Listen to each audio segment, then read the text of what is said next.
Hello and welcome to Ruby's Real Success Stories, your resource for inspiring and uplifting success stories in manifesting from real people.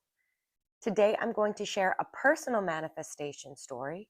It's from my childhood and it is a bit unusual, but I think it helps prove the point that we are always manifesting, whether or not we are aware of it or focused on it. And also that I believe we all have an innate knowing as children about how the universe works. We just have to figure out as adults how to recapture that childlike openness and acceptance that anything is possible and to free ourselves from the limiting beliefs that get programmed into us as we get older. This is a story from my childhood, and now as an adult, having studied Neville Goddard's teachings, I can see that it is a textbook example of Neville's method of manifesting, start to finish. To clarify, for those of you who may not know Neville, his method is to create a scene in your mind of your wish fulfilled. And the scene must be done from first person point of view, and it must take place after the end, meaning it must be representative of already having your desire and that desire already being fulfilled. Neville also states that the best time to do this is just before falling asleep at night or in a meditative state that many refer to as sats, or a state akin to sleep.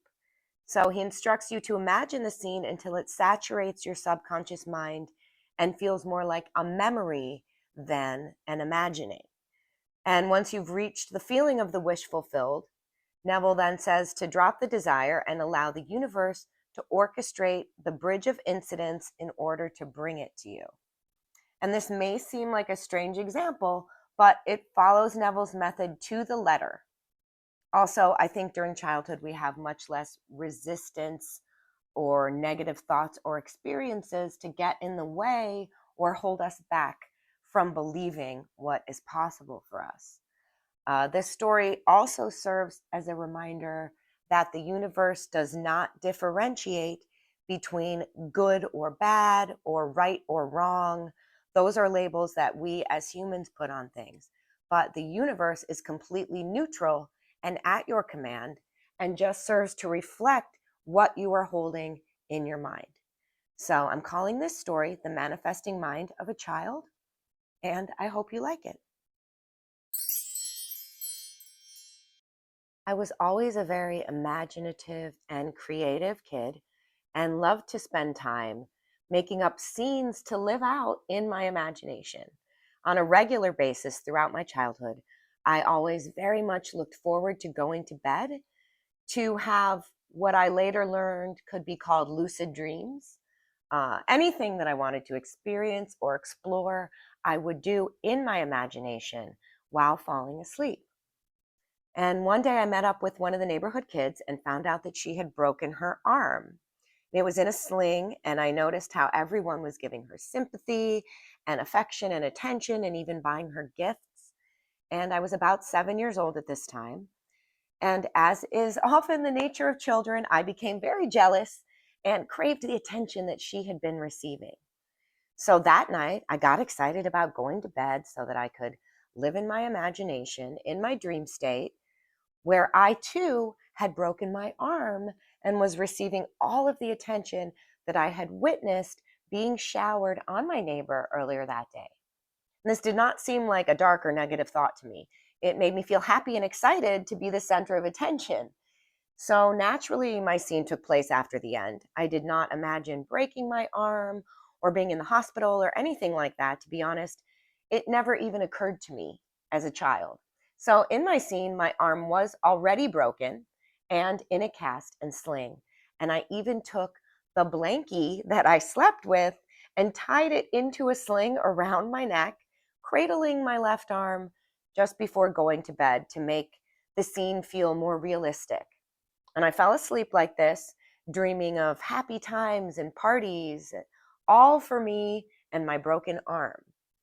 And I did this for a few nights in a row. And at some point, I grew bored with it, as children do, and naturally dropped it and moved on to something else. So a few weeks later, I was on a bike ride with my dad and my sisters, and we ended up riding our bikes downhill, and there were some bumpy rocks embedded in the bike path.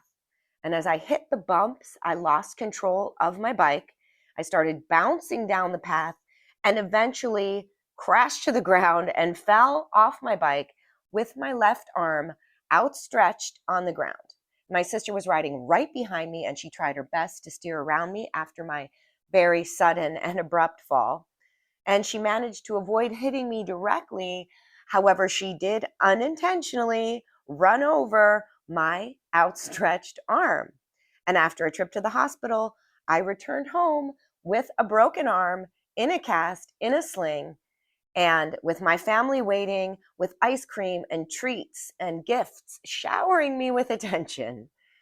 So I didn't fall into this dream with the intention of actually breaking my arm, but just as a fun, childish fantasy. But my intentions and techniques were clear and concise, and the law is always in motion.